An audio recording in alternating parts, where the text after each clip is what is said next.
Yaorana, merci de nous rejoindre sur TNTV. Voici les titres de votre journal.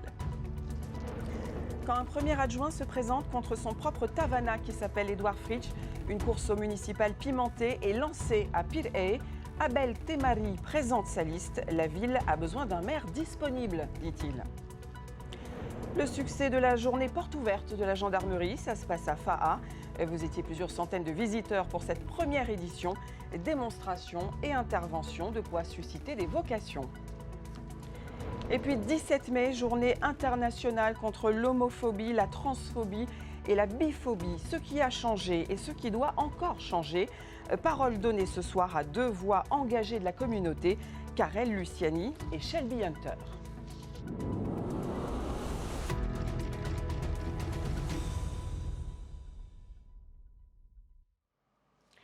Ils étaient alliés, ils seront désormais adversaires. Le premier adjoint de Pirée se lance dans la course municipale de 2026 contre Edouard Fritsch.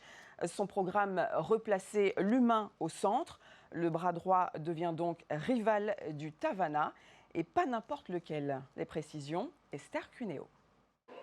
Il avait annoncé la couleur à son maire il y a quelques années.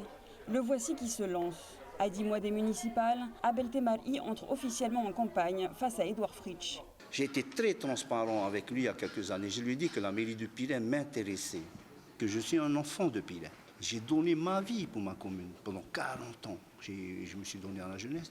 À un moment donné, j'ai envie de poser la question aux administrés s'ils veulent de moi comme maire. Voilà l'objectif. Un style qui se veut plus direct, loin des grandes réunions et des calculs politiques. L'ancien éducateur sportif veut défendre une autre vision du rôle d'un Tavana qu'il imagine plus proche du quotidien et plus disponible. Quand je parle de disponibilité, qu'est-ce que c'est d'être disponible? C'est que quand les gens ils t'appellent, Tavana, je veux te voir, je viens. J'ai dit non, tu restes chez toi, c'est moi qui viens. Il ne faut pas faire venir les gens tout le temps faire la queue dans une mairie, dans un pays. Il faut dire, oh tu es là, je viens, fais-moi le café. Sécurité, tranquillité, culture, c'est autour de ces trois piliers qu'il articule son programme. Une vision qu'il veut opposer à celle d'Edouard Fritsch, sans pour autant attaquer frontalement l'actuel maire. Je suis contre le cumul des mandats, foncièrement contre le cumul des mandats. Vous voyez, c'est peut-être là la différence.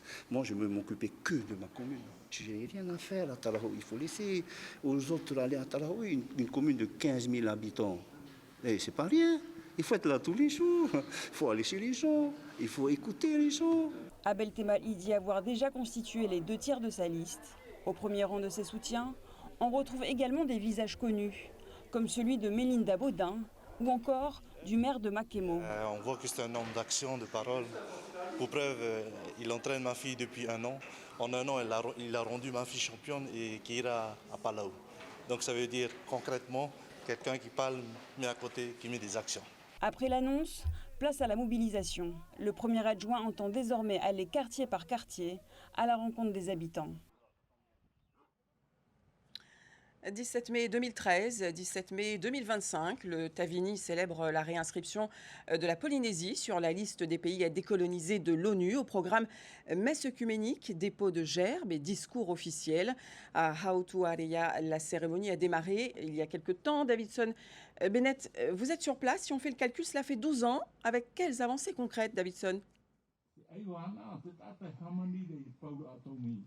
Yorana Laurence, Yorana, toute la Polynésie française, vous qui nous regardez dans ce journal ce soir, toujours pas d'avancée majeure, Laurence, concernant cette réinscription signée, comme vous l'avez dit, le 17 mai 2013, à 12 ans maintenant, depuis que le Tavini a réussi à réinscrire donc le Fénois sur la liste des pays à décoloniser de l'ONU. Depuis 18 heures, donc cette cérémonie a débuté par une messe œcuménique qui vient tout juste de se terminer. Un dépôt de gerbes a été effectué, comme vous avez pu le dire également, Laurence, et plusieurs discours, dont celui du président du Tavini Atira, Oscar Temaru, vont se dérouler au fil du temps ici du côté de Hautouaria. Se tiendra également, était prévu une visioconférence avec le président Muay Thai Bruderson depuis Paris, mais ce sera une vidéo plutôt qui sera donc diffusée ici à Utuaraya.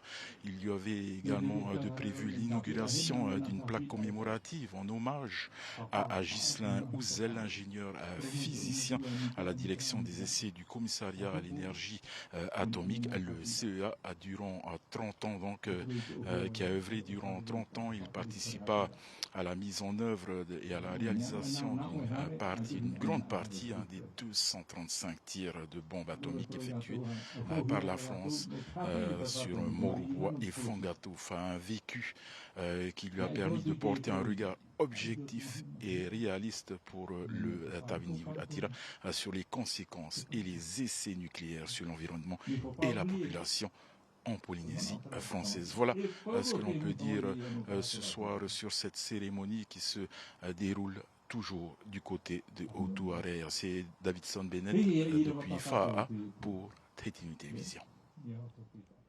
Merci Davidson Bennett. À présent, cette première en Polynésie, une journée porte ouverte à la gendarmerie de Fa'a. Braquage, course-poursuite, GIGN, des sensations fortes, du concret, du spectaculaire, devant plusieurs centaines de visiteurs. Sur place, Davidson Bennett et Tauti Tauniamusan.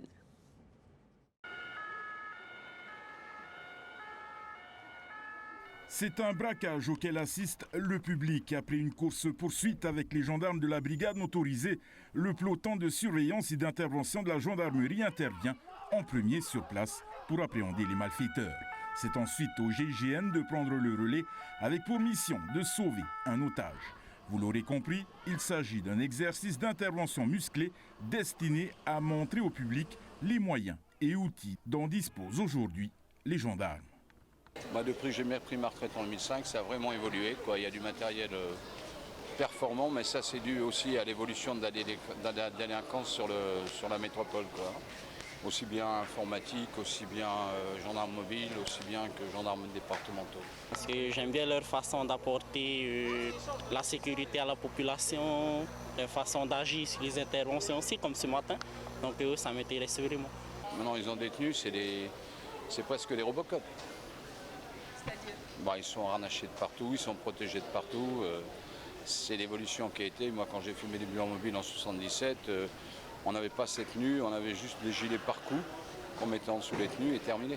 Une évolution nécessaire face à la recrudescence de la délinquance et à l'augmentation constante des crimes sur le territoire français. Cette journée, une première en Polynésie, est l'occasion idéale pour la gendarmerie nationale de dévoiler toutes les facettes de son engagement et de ses missions. C'est aussi un moyen pour nous de rapprocher la gendarmerie aussi de la population.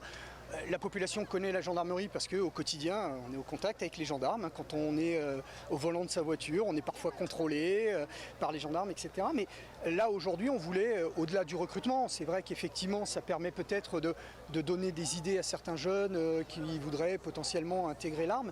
Au-delà de ça, non, aujourd'hui, c'était aussi expliquer ce qu'on fait, rendre peut-être aussi plus humain. Une institution humaine, en tout cas une institution que quand on la voit de l'extérieur, on a l'impression que l'uniforme crée des barrières. Non, on est juste des hommes, des femmes qui faisons un métier un petit peu particulier et on aime bien partager ça avec la population. Donc c'est vraiment l'objectif aujourd'hui.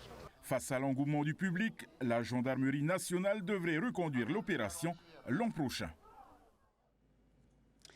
17 mai, date qui marque la journée mondiale contre l'homophobie, la transphobie et la biphobie. Où en est la lutte? Quelle est la réalité de terrain entre progrès et violence? Sur TNTV ce soir, ces voix qui font avancer la cause LGBT et qui font reculer les haines. Karel Luciani, président de l'association Cousins-Cousines de Tahiti, et Shelby Hunter, Miss Tahiti 2024. Yaorana, merci d'avoir accepté notre invitation. Alors, ce drapeau multicolore hissé pour la 3e année consécutive par le gouvernement polynésien, qu'est-ce que cela signifie pour vous et la communauté?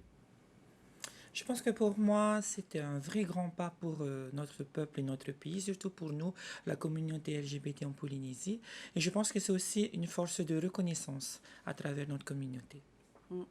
Karel Luciani, est-ce que vous constatez des avancées quand même depuis que ce drapeau a été hissé pour la première fois en 2023? Si on prend l'exemple de ces 30 mesures qui ont été actées en 2024, qu'est-ce qu'il y a de concret aujourd'hui?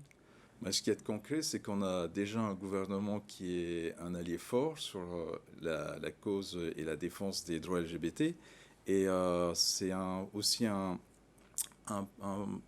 politique sectorielle, 30 mesures qui sont passées, actées en Conseil des ministres.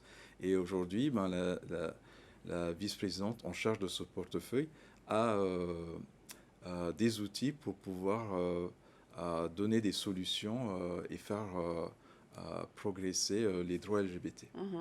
Et parmi les projets, on peut les citer, il y a le projet de la Maison des Fiertés, par exemple. Voilà, c'est un bon exemple. Il y a aussi il y avait des traitements pour lutter contre le sida, mais il y a aussi le traitement hormonal, et donc c'est aussi cette mesure fait partie de cette politique sectorielle. On a avancé là-dessus concrètement? Non, mais sur je la pense prise en charge médicale? il y aura peut-être des études, et on va peut-être se rapprocher de la Nouvelle-Calédonie, qui a déjà mis en place le protocole de prise en charge de l'hormonothérapie. Et donc, c'est travailler et voir comment on peut apporter des solutions. Shelby Hunter, peut-être une réaction sur ce plan et ces mesures qui sont développées ou qui sont en cours d'action, de développement, de concrétisation. Qu'est-ce qui est important? Si je pense, on parle de prise en charge médicale, de transitionner, on parle de maison des fiertés. Qu'est-ce qui est important?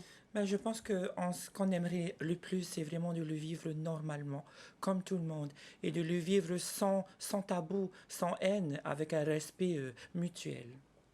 Vous demandiez un référent gendarmerie, Karel Luciani. On avait déjà demandé ça au ministre qui était passé qui est venu de Paris, et donc dans toutes les gendarmeries et tous les postes de police en métropole, il y a un référent LGBT, et on nous a assuré qu'en Polynésie française, ces référents existaient dans tous les postes de police et gendarmerie. Alors, si on jette un œil dans le Pacifique, seule la Polynésie française a une ministre nommée pour cette cause. C'est récent. Qu'est-ce que vous en attendez concrètement? Pour nous, on a besoin de soutien, on a besoin d'alliés, on a besoin qu'elle se batte pour nous, à nos côtés, et qu'elle réussisse à apporter ces solutions concrètes. Et ça commence déjà par apporter de la visibilité, mais aussi des budgets. Donc il faudrait qu'elle arrive à convaincre ses collègues et les élus de l'Assemblée territoriale à soutenir ces projets. Shelby Hunter, vous l'avez rencontrée, vous avez pu engager un travail avec cette ministre? Exactement, elle nous a entendus, on avait une conférence hier avec elle et le consulat d'Australie aussi, plusieurs personnes qui nous soutiennent. C'était vraiment un meeting important pour nous et pour le genre qui existe dans la communauté LGBT. Nous avons aussi énormément de demandes à faire avec elle, notre vice-présidente, qui va devoir travailler 2 fois plus pour nous satisfaire, et je pense qu'elle va réussir. Alors vous incarnez, vous vous êtes engagé dans ce combat pour la transidentité. Votre parole compte, votre parole pèse. Qu'est-ce qu'il reste à faire? Faut-il remettre à plat, par exemple, l'éducation? Je pense que tout vient de l'éducation. Je pense que tout vient de l'apprentissage d'un enfant. Et c'est de là que part, en fait, les enfants de demain deviennent des personnes, des adultes qui font de bonnes actions. Pour moi, tout vient de l'éducation. Alors vous dites quand même, il manque de la reconnaissance. Je pense qu'il manque encore de la reconnaissance, mais pas que pour notre communauté. Je pense dans le peuple, dans le monde entier. Même dans d'autres pays qui ont encore ce combat, je pense qu'on est un peu plus accepté dans notre pays. Merci à tous ces Polynésiens qui ont aussi des valeurs à protéger comme les nôtres. Et je pense qu'on peut aller de l'avant tous ensemble. Il reste encore des combats sur le terrain. Karel Luciani, vous rapportez des faits d'agression, de violence encore? Voilà, ces faits-là sont réels, ils existent toujours, même en Polynésie française. Et moi, j'ai toujours ce message où je dis que je suis heureux, donc fatigué de recevoir ces témoignages de victimes, de personnes qui ont été agressées, insultées.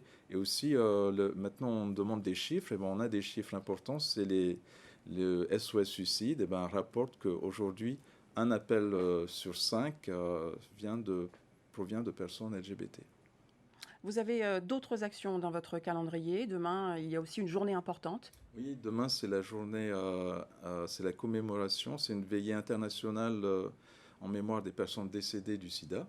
Et c'est aussi une journée en solidarité aux personnes qui sont malades du sida, qui sont porteuses du VIH. Merci pour votre message ce soir, Karel Luciani et Shelby Hunter. Merci infiniment. On quitte à présent Tahiti pour Rurutu et le Haufa Rame, ce rassemblement religieux, cette cérémonie de mai qui se déroule chaque année dans le village de Moerei. Plus d'un mois de préparatifs, il s'agit de nourrir l'ensemble de la population, plus de 400 personnes tout le week-end. Mereteato et Herehao Teariki se sont rendus sur place. Cuit à l'eau, le taro est ensuite écrasé à l'aide d'un pénou en corail. Ce mets est appelé le tiromi ici à Rurutu. Situé dans les jardins de Tamara, Rita et ses compagnons s'organisent pour que le repas soit prêt à temps.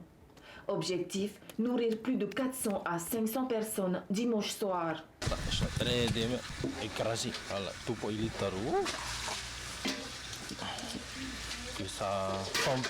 une forme de pâte. Après, on met dans le pot une. Mais après, dans les food traditionnels, le mou. Ouais, juste pour donner un coup de main. Parce que moi, je suis pas envie d'ici. Je suis de l'autre village. Ah, c'est la première fois que je vais là ici au milieu. Tous les ans, hein, une fois par an, hein, nous on fait cette coutume. C'est une coutume de. On peut dire les gens de Rurutu. Hein. C'est notre savoir de Tukuna ça, quoi. Et. C'est pas aussi facile. Hein. Alors le menu pour demain, il y a le tiromi, il y a le popoye si on peut faire. Puis il y a le poisson, il y a le cochon, le poulet. Du côté de Tana, 3 porcs sont prévus au petit déjeuner. 2 ont été abattus ce matin. C'est avec courage que Terry est venu donner un coup de main. C'est difficile. Hein? T'as beau dire aux jeunes, le jeune d'aujourd'hui, c'est difficile aussi de dire. Mais bon, après, il faut pas laisser tomber. Voilà. Faut essayer de parler, donner des messages aux jeunes, voilà, de venir apprendre. Voilà. Entraîner et de tenir le cochon. Ça te fait quoi là de tenir la pâte du cochon? Bien. Tu apprends en même temps? Oui. Pourquoi c'est important pour toi d'être là? Pour moi, plus tard. À Tirouama, c'est en musique que les femmes et les hommes du village d'à côté s'attellent en cuisine. Des beignets de bananes, du poisson, du poulet, du taro et bien d'autres mets feront la joie de la population ce soir. Du Baltrap et direction la Nouvelle-Zélande avec les Océania 2025, une compétition où nos tireurs polynésiens ont fait rayonner le Fénois. De l'argent dès le premier jour, plusieurs podiums malgré le froid et la pluie et une première participation pour Hans, licencié de Raiatea, qui a goûté à l'international et qui est de retour. Jessica Doucet l'a rencontré. Hans Heuea est encore sur un nuage. Il y a quelques jours, ce licencié du club de Raiatea a participé par équipe au championnat d'Océanie de Baltrap. Une première sortie hors du territoire pour ce jeune homme et surtout une première participation à une compétition internationale. Un rêve devenu réalité à 21 ans. Le niveau était impressionnant et par rapport aux jeunes, pour ma part, c'était complètement un autre niveau. J'ai dû m'approcher car je devais porter sur moi notre équipe déjà. Je tiens quand même à les remercier, c'est grâce à eux que j'ai pu quand même m'accrocher. C'est leur expérience? C'est leur expérience car ils sont vraiment des bons tireurs par rapport à moi qui vient de débuter. Sur les 3 jours de compétition, les Polynésiens Manu Sonker, Pascal Bretz et Hans Heuea ont monopolisé le podium de la catégorie équipe avec l'argent les 2 premiers jours et le bronze le 3e. Une belle moisson pour nos tireurs polynésiens qui ont dû s'adapter à des températures dont ils n'ont pas l'habitude. Le changement de climat, c'est pas vraiment... Ça m'a beaucoup affecté quand même parce qu'on a tiré sur de mauvaises conditions aussi. On a tiré sur la flotte et à cause de la pluie, on a eu du mal à gérer nos points, on a eu du mal à gérer notre concentration. Et il y a tout ça qui a joué quand même. Une fierté pour Jean-Luc Montuel, le président du club de Eyatea. La performance de son jeune licencié augure un avenir prometteur. Le ball trap, c'est quand même une discipline qui est onéreuse, hein, on ne va pas se cacher. Donc il y a très peu de jeunes qui viennent là-dessus. Et là, on a la chance justement d'en avoir un que la fédération aide justement pour les compétitions à l'international. Hens compte bien continuer à s'entraîner dur. Prochaine échéance pour les Tahitiens, les championnats de Polynésie 2025 à Eyatea le 12, 13 et 14 juillet. Et plus près de chez nous, au parc Vairai, les 70 ans de Tahiti Sport. Promesse tenue, on part sur 2 jours de festivités, une quinzaine de disciplines. Handisport, yoga, afro-dance, sport traditionnel et même chasse sous-marine. Et des talents sur place, les candidates à Miss Tahiti et le champion olympique Kaolivast, image signée Oriano Tefao. Voilà, c'est la fin de ce journal. Dans quelques instants, Waves à 19h, à 19h20. Ne manquez pas Pékin Express. Vous partez à la découverte de l'une des 7 merveilles de l'Afrique. C'est le cratère du Ngorongoro. Très bon week-end sur TNTV. À demain. Merci. Retrouvez ce journal en replay sur notre site internet et notre application mobile TNTV.